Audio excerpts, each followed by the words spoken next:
ay manalangin. Hallelujah. Father in heaven, holy be your name, thy kingdom come, thy will be done on earth as it is in heaven. Yes, Lord, once again, maraming salamat sa oras na ito at kami po ay nandito para pag-aralan ang inyong salita. Amen. And we pray na your Holy Spirit is with us already in the mighty name of Jesus. You prepare already our heart and mind to receive your word.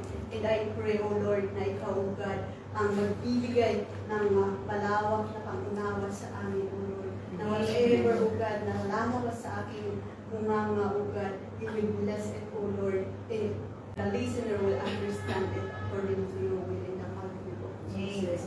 We thank you, Father. We thank you, Holy Spirit. This is our prayer. In Jesus' name, Amen. Amen. Hallelujah, Jesus. Praise the Lord. Napakabuti ng Panginoon, no? So, lahat po tayo ay laging nagtatagumpay. Kaya nga, yung anniversary natin, na 90th anniversary ay tagumpay. So, alam niyo po, nung Wednesday, last week pa yon is nagpe-pray ako na nagpuri po ako sa Panginoon about doon sa 90th anniversary natin kasi isa din po ako na naman na-bless at pinagpe-pray ko na more guidance and more knowledge and wisdom para sa atin for another next year. At syempre, mayroon din yung mga hindi magandang nangyayari or yung mga it affects our emotion. So sabi ko talaga, pinag-pray ko talaga na huwag muna akong gamitin. Pero kinabukasan, nag-message si Sister Pearl na tinatanong kung kailan ako lalabas. Pero buti na lang hindi ako weekly na lumalabas. Kaya may time pa akong magmuni-muni and praise the Lord at andito tayo na magpatuloy para ipahayag ang kabutihan ng Panginoon. Amen. So, Amen. kasi minsan ang trabaho talaga ng kaaway ay minsan ginagamit niya ang ating emotion, yung feelings po natin para pabagsakin niya tayo. Hindi po ba? So, Amen. kaya magiging aware po tayo kasi talagang sa panahon po natin ngayon is ang trabaho ng kaaway ay malakas. So, alam po natin ang trabaho ng kaaway din ay ginagamit din ang salita ng Panginoon. Amen? So, we must be aware na ang trabaho ng kaaway ay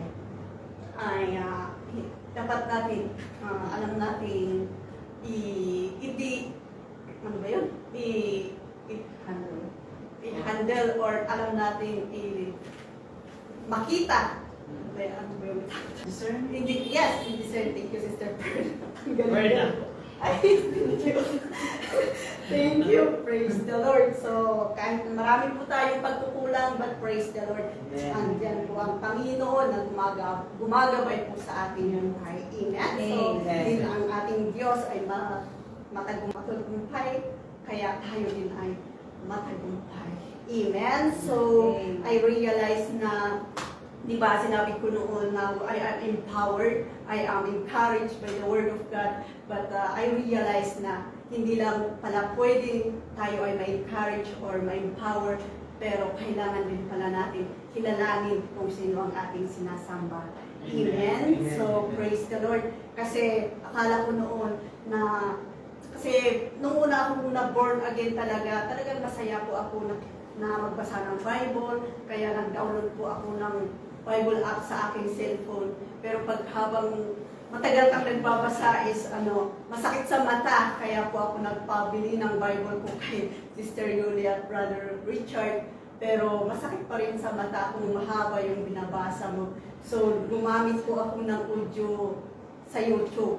So, ayun, pakinggan ko na lahat yung Genesis to Revelation. And parang naintindihan ko na hindi, pero I feel good.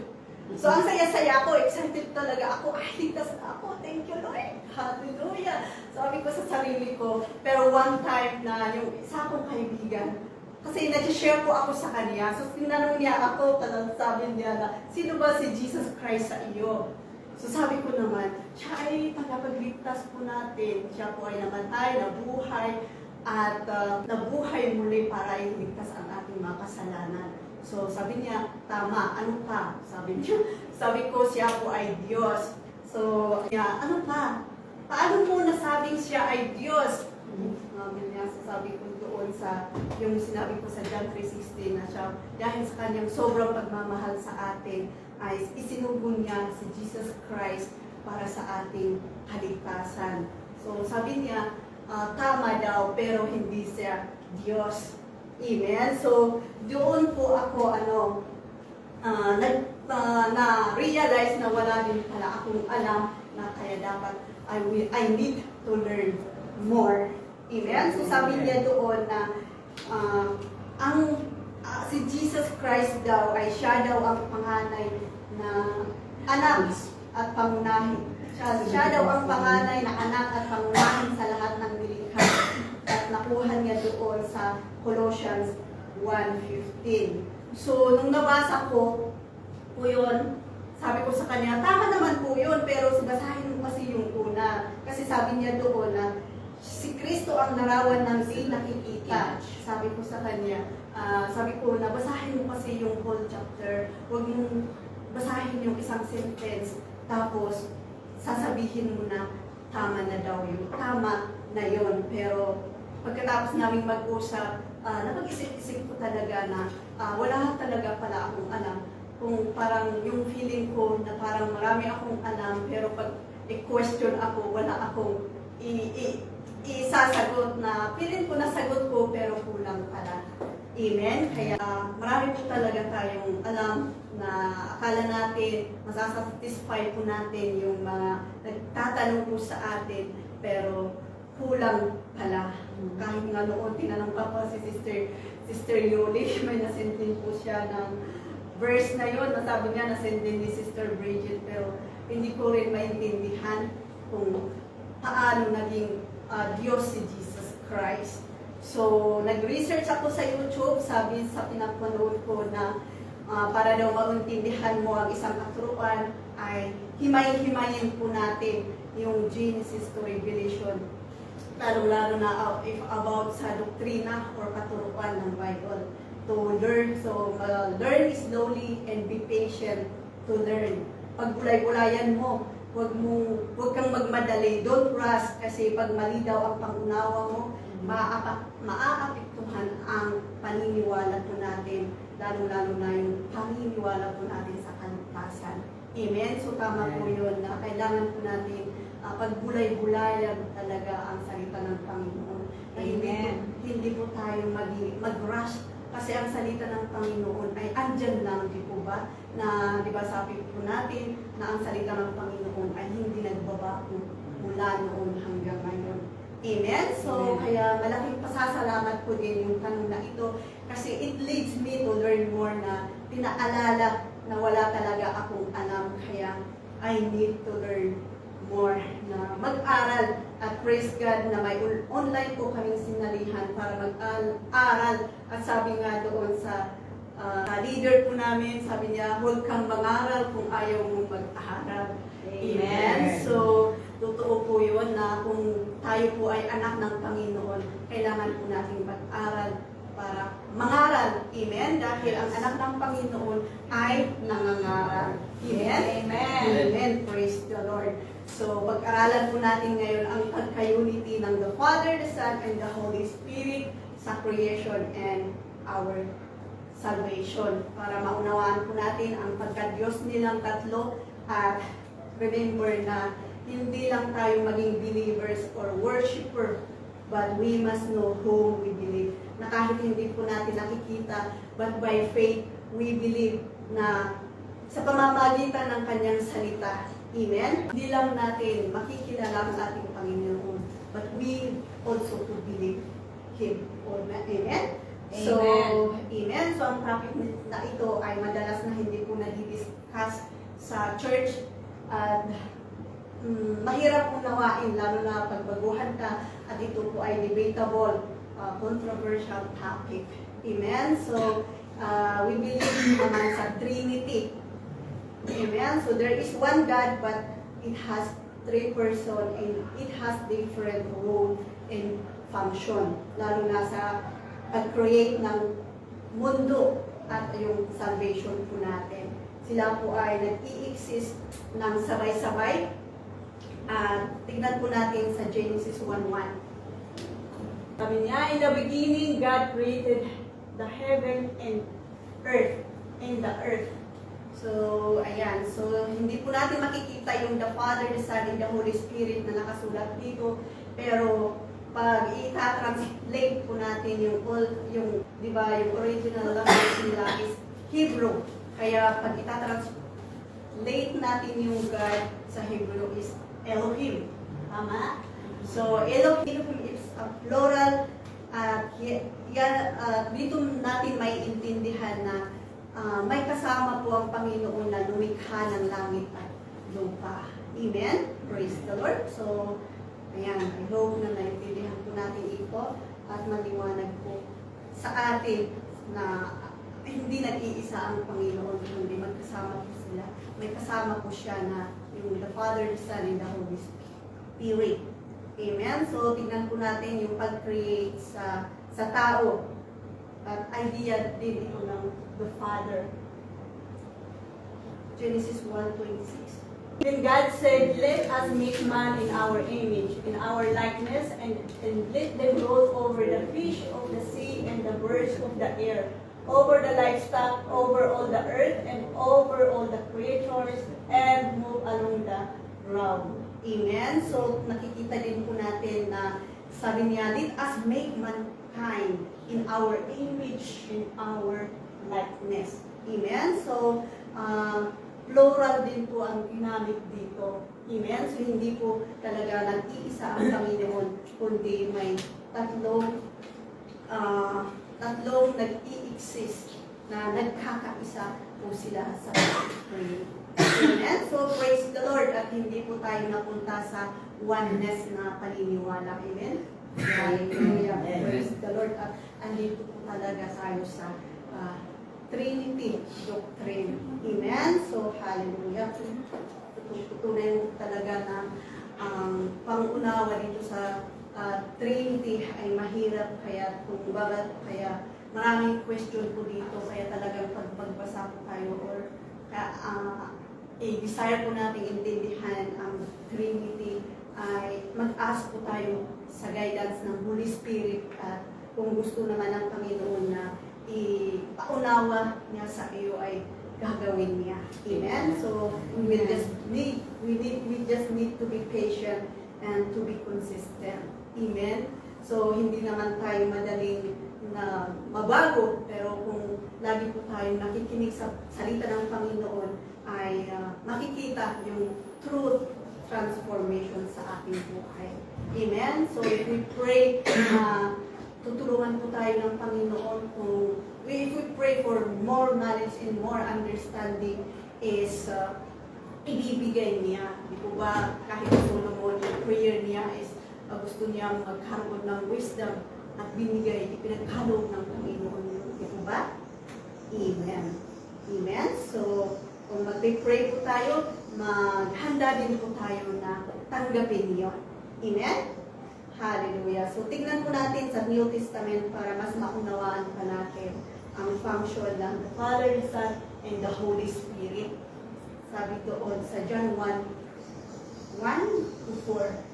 In the beginning was the Word, and the Word was with God, and the Word was God. He was with God in the beginning. Through Him all things were made. Without Him nothing was made that has been made. In Him was life, and that life was the light. Amen? So praise the Lord. So ang book of John ay si Jesus Christ ang tinutukoy ko dito. Kaya sa una pa lang, si Jesus Christ ay andoon na. In the beginning, He was with God in the beginning. Di po ba? So praise the Lord. So through Him, things were made in His life, and that life was the light. Amen? So, yung life in light or breath, it represents also the Holy Spirit. Amen? So, praise the Lord. So, talagang makakita natin na talagang nagkakaisa po sila. Amen? So, Colossians 1:15-16. He is the image of the invisible God, the firstborn over all creation. 16. For him all things were created, things in heaven and on earth, visible and invisible, whether thrones or powers or rulers or authorities, all things were created by him and for him. Diba? So napakaliwanag na by him, all by him, na si Jesus Christ sa una pa lang ay andoon na siya at siya po ang larawan ng Panginoon na hindi po natin nakikita. Amen? So, napaka-alad yung mga tao noon kasi nakita nila si Jesus Christ. Amen? Diba, nung panahon ni Moises, pag makikita mo ang Panginoon is mamamatay ka. Diba? So, habang ini-study ko po ito, in-imagine ko kung paano kaya kung nakikita ko din si Jesus Christ. Hallelujah, Jesus. Parang fresh, lagi kang fresh. Amen? So, praise the Lord. Kung may pagkakataon yun, sana tayo makita si Jesus Christ. Hallelujah. Napaka-bless po natin. Amen?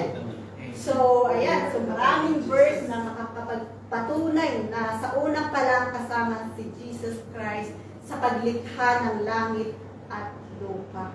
Amen? So, punta tayo sa salvation. So, idea pa rin ng the Father ang pagligtas po natin. John 3:16.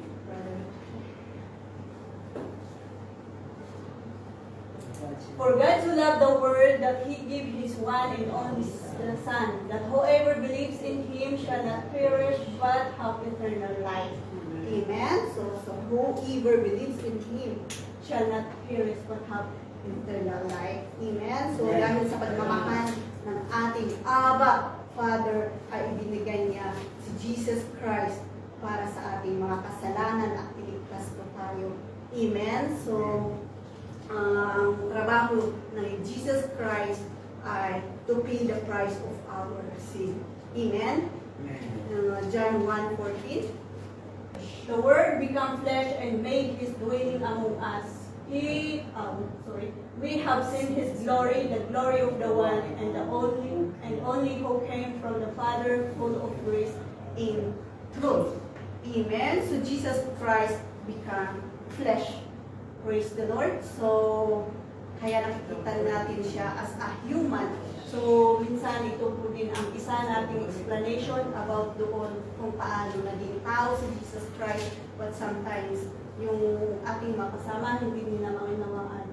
Pero praise the Lord sa sa Holy Spirit na isa tayong nakakaunawa nito. Amen? So, praise the Lord. John 3:38, 40. John 6. Sabi niya dito, for I have come down from heaven not to do my will, but to do the will of Him who sent me. 36. And this is the will of Him who sent me, that I shall lose none of all that He was given me, but raise them up at the last day. For my Father's will is that everyone who looks to the Son and believes in Him shall have eternal life, and I will raise him up at the last day. Amen? So praise the Lord sa buhay ni Jesus Christ dahil talagang yung pagkatao niya ay hinubad niya, yung pagkamakadiyos niya ay hinubad niya para lang sa atin na i-humble ang kanyang sarili at babayaran ang ating mga kasalanan. Amen? So, di ba, natandaan po natin yung Genesis 1:26 kanina na let us make human beings, they will be like us. They will have power over the fish, the birds, and all animals, while large and small. But because na nagkasala si Adam ay naging tao si Jesus Christ for our sin. Amen? Amen. So, kaya po siya ay naging tao at talagang ang kanyang layunan dito sa mundo ay bayaran yung kasalanan po natin. Amen? Kasi kung sino man po ang maniniwala sa kanya ay maliligtas. Doon na po sa John 3:16 kanina. Amen? So talagang si Jesus Christ is yung pagkatao niya is to pay the price of our sin, to do the will of God, and to preach the gospel, to save into our sin. Amen? Talagang he humbled herself unconditionally to fulfill the will of God. Amen? So praise the Lord.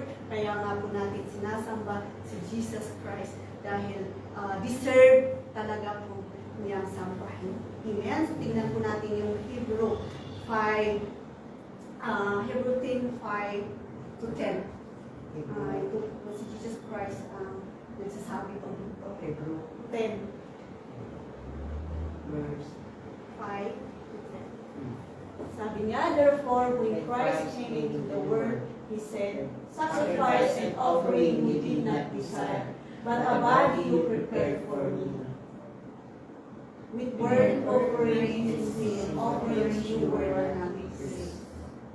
Then I said, here I am. It is written about me in the scroll. I have come to do your will, O God.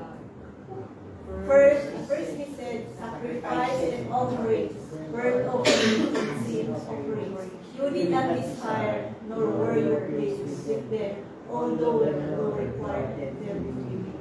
Amen? Praise the Lord. So, hallelujah. Di ba, yung pag-sacrifice nila doon is yung mga animals. Pero dahil paulit-ulit na yun na ginagawa nila, walang pagbabago sa kanilang puso, nag-desire na si Jesus Christ to come down here on earth to do the will of God. Na siya na yung magiging offering, sacrifice para sa ating mga kasalanan. Amen? So, praise the Lord talaga. Kaya, hindi na po animals ang offering, kundi si Jesus Christ na siya ay namatay for once all. Namatay po siya para sa ating lahat. Amen? So, hindi lang po isa, kundi lahat po tayo. Hindi natin sasabihin na naman na namatay naman si Jesus Christ para sa lahat, pero kailangan din po natin i-accept as our Lord. Amen? So, praise the Lord. Kaya pag naintindihan mo ang kaligtasan, magpuri po tayo sa Panginoon. Amen? Amen. Amen. Hallelujah. Magpasalamat at kilalanin po natin siya. Huwag po tayong matulad sa mga 10 kituwin na ginamot ni Jesus Christ, pero isa ang bumalik na sumamba at nagpasalamat. Amen? So, maraming nangyayari ito na alam na kilala si Jesus Christ na tagapagligtas, and isa din po ako noon na ganyan na kilala ko siya na tagapagligtas, pero praise the Lord dahil hindi po nauubos ang kanyang biyaya sa atin. Hindi siya humihinto hanggang tayo po ay maniwala sa kanya. Amen. Hallelujah, Jesus. Amen. Kaya patuloy po natin maniwala sa Kanya at magiging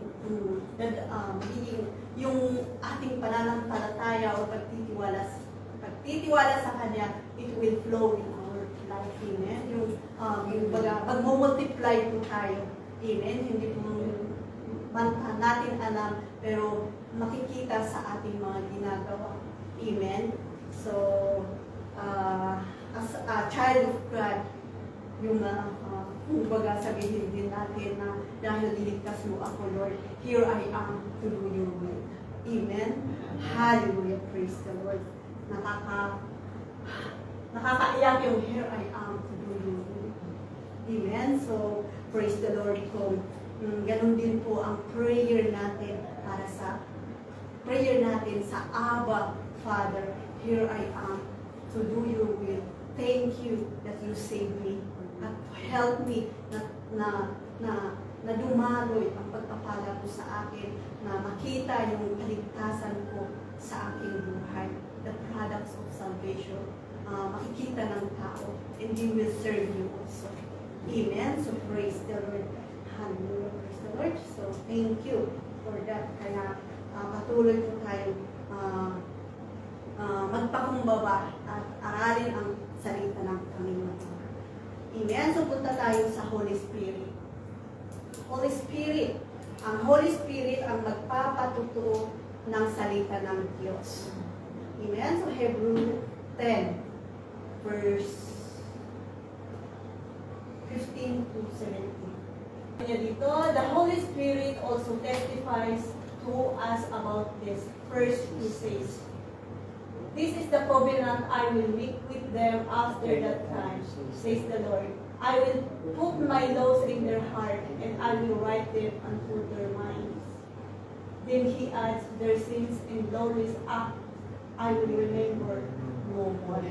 Amen. So, praise the Lord sa Holy Spirit dahil siya ang magpapatotoo ng salita ng Panginoon sa ating buhay na kahit hindi po natin nakikita si Jesus Christ, but because of the Word, the Holy Spirit will give life.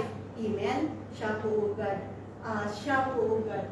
Siya ang magbibigay ng kabuhayan sa lahat ng salita ng Panginoon. Amen? So siya po, ang Holy Spirit, ang magbibigay ng malawak na pag-unawa natin na ang salita ng Diyos ay makapangyarihan at may buhay na may kakayahan i-transform ang ating mga perspective sa buhay.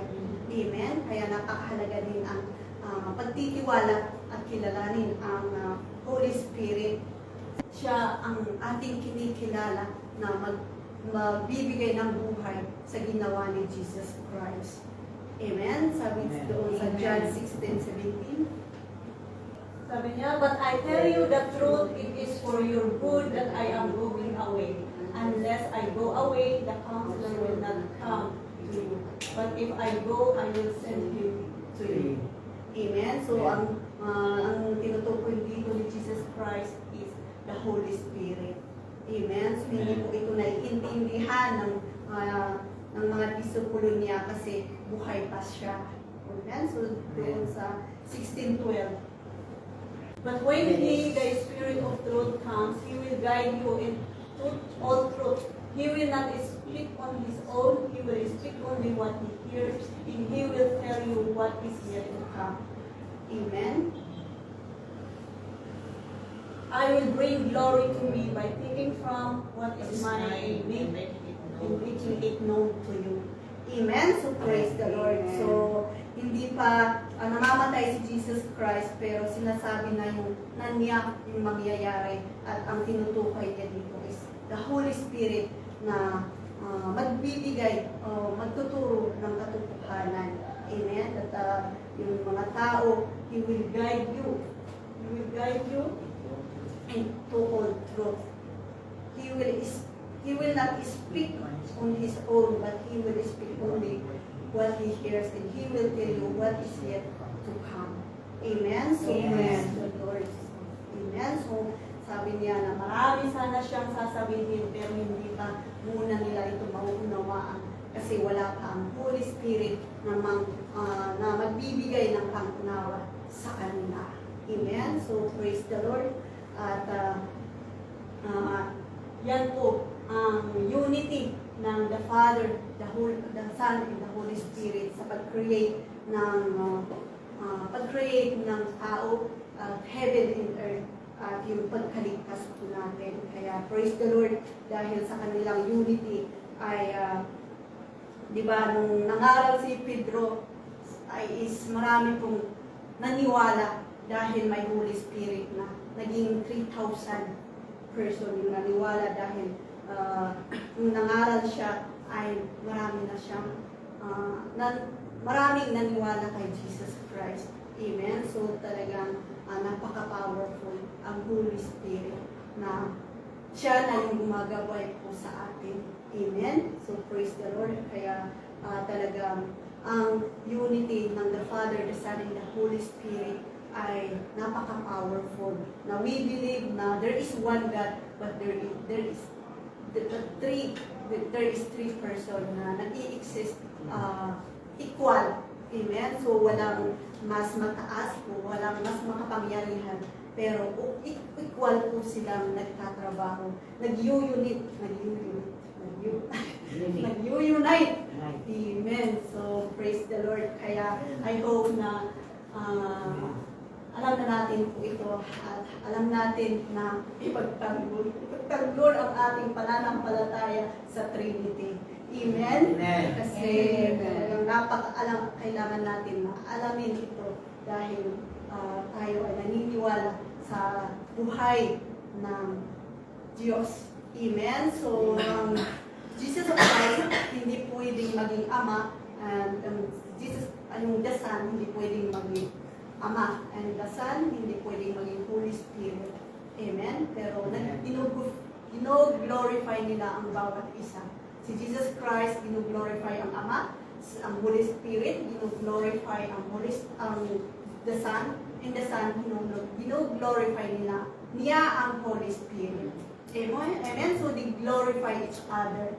Amen? So, as a body of Christ, because Jesus Christ is our head, so, gino-glorify din sana natin ang bawat isa. Ano man po ang ating mga kakayanan, ano man po ang gift na ibinigay ng Panginoon sa atin, ay, di ba, nagiging makapangyarihan po yun pag tayo po ay nagyuyunan para sa Panginoon. Amen? So, nagiging powerful pag tayo po ay nagkakaisa. Amen? Hallelujah. So, continue to learn the Word of God. Kasi minsan mahirap man unawain, pero ang mahalaga ay yung pang-unawa po natin ay hindi contradict sa salita ng Panginoon. Amen? So, maging consistent po tayo and ang lagi nating gawa is the Holy Spirit na para yung hindi natin kaya maintindihan by the power of the Holy Spirit, ipapaunawa niya kung gustuhin niya. Amen? We just need to be patient and to humble ourselves na i-desire po natin na kilalanin talaga ang Panginoon. Di ba nga si Pablo sabi niya, I want to know more Jesus Christ, na kahit alam niya, marami na siyang alam, pero sabi pa rin niya na I want to know more about Jesus Christ. Amen? So, sabi niya dito, mabagal ang spiritual life mo. Spiritual life po natin kung hindi natin kilala ang ating pinaglilingkuran. Kaya gusto ng Panginoon na kahit marami na tayong alam is humble pa rin po tayo na makilala po siya. Lagi po natin i-desire na, Lord, I want to know you more. Na wala pa akong alam, turuan mo po ako. Amen? So, I want to love you more. I want to know you more. And I want to serve you more. Amen? Praise the Lord. Hallelujah. So, hallelujah. Praise the Lord. So, sabi niya doon sa 1 Corinthians 12:4-6. Sabi niya, there are different kinds of gift, but the same Spirit. There are different kinds of service, but the same Lord. There are different kinds of working, but the same God works all of them in all men. Amen? So, ayan. So, there are different kinds of gifts, but the same Spirit. Ano man po ang Spirit nila noon, Abraham, Moises, Isaac, ang Spirit na nasa atin ay pareho din kung anong Spirito na gumagabay sa kanila. Kung ano ang Diyos nila noon, ganun din po ang Diyos po natin. Amen? So, kakaiba man po tayo ng gift, kakayahan, but we have the same Spirit and the same God. Amen? Ang Panginoon. Amen? So, ganun po ang unity ng the Son, and the Father, the Son, and the Holy Spirit. Amen? So, kahit na marami po tayong problema or ano man po ang nangyayari sa ating buhay, nawa yung pagmamahal din po sa ating puso, yung unconditional love, ang ating isipin na ibinigay ng Panginoon sa atin, di ba? Kasi pag yung pagmamahal, yung nangungus na sa puso mo, yung mali na gawain ay walang record na sa inyo dahil pinagkakatiwala mo na sa Panginoon. Amen? Na may Diyos na nagmamahal, na nakalimutan na niya lahat ang ating mga kasalanan. We just need to surrender unto Him and obey to Him. Amen? So, praise the Lord. Yun lamang po. Glory to God. Hallelujah. Amen. Amen. Hallelujah, Jesus. Thank you, Lord. Hallelujah, Jesus. Yes, Lord, Father in heaven, holy be your name, the kingdom come, the will be done in heaven. Lord, once again, maraming salamat sa iyong mga salita, O Lord. Salamat, O God, at I pray na kung ano man, O God, ang aming natutunan, Lord, ito po ay natutunan po namin ayon sa iyong kagustuhan, O Lord. Amen. Ito po, O God, ay naunawaan po namin at alam po namin na ipaliwanag ang iyong salita sa mga ibang tao kung sila man po ay nagtatanong, O God. Dahil ayaw, kung totoo po kami na naniniwala sa iyo, O Lord, ayaw mo po kami mapahiya, O Lord. Dahil ikaw ang aming Diyos na mananagumpay. Ikaw ang aming Diyos na matalino, O Lord, na nagbigay ng buhay po sa amin in the mighty name of Jesus. At patuloy mo po kami, O Lord, bigyan ng knowledge and wisdom, O Lord, na laging ang salita mo, O God, ang aming iisipin at ito po, O God, ang panglaban namin sa kagawain ng kaaway, O God. Dahil sabi mo din sa iyong salita na ang trabaho ng kaaway ay umaaligid-alig. It's like a rolling lion, O God. At Lord, sinasabihan mo din po kami, O Lord, na laging matatag. Kaya Lord, tulungan mo po kami na laging matatag, O God, ayon sa iyong salita. Dahil hindi po namin kaya gawin ito kung wala ka, O God, walang presensya mo sa aming buhay.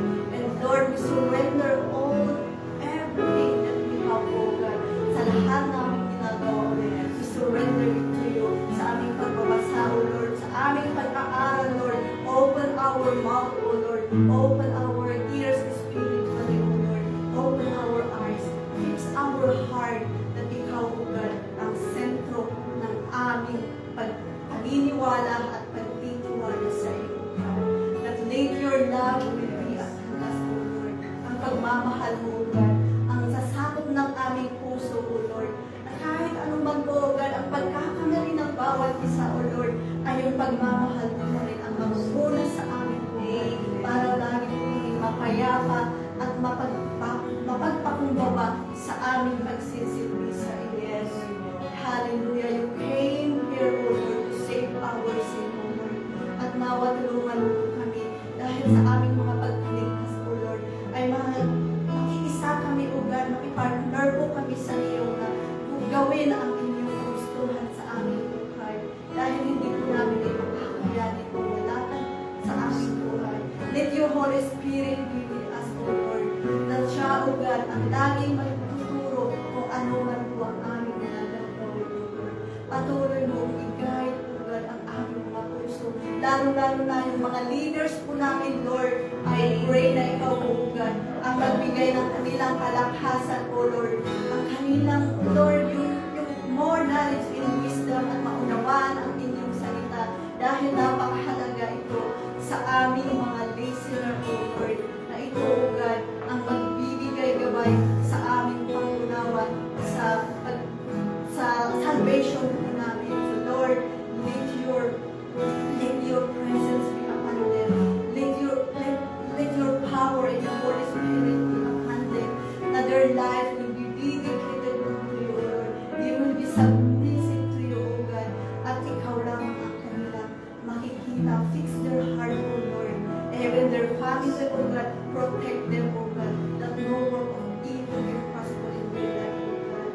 Protect them, O God, para wala, O God, na mangyayari sa kanila. At ang iyong mga leaders na pinili mo ay mag-focus lamang po sa iyong salita. At ikaw, O God, ang maitataas na ang iyong kingdom ay lalago at lalago in the mighty name of Jesus. Continue, O Lord, to give us love, each and everyone, O Lord. Give us peace and humility in our life. Kahit sa mga kami na Lord, O Lord, nawa ang aming pagkamahal, Diyos po namin sa aming buhay, O Lord. Ayun po ang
I need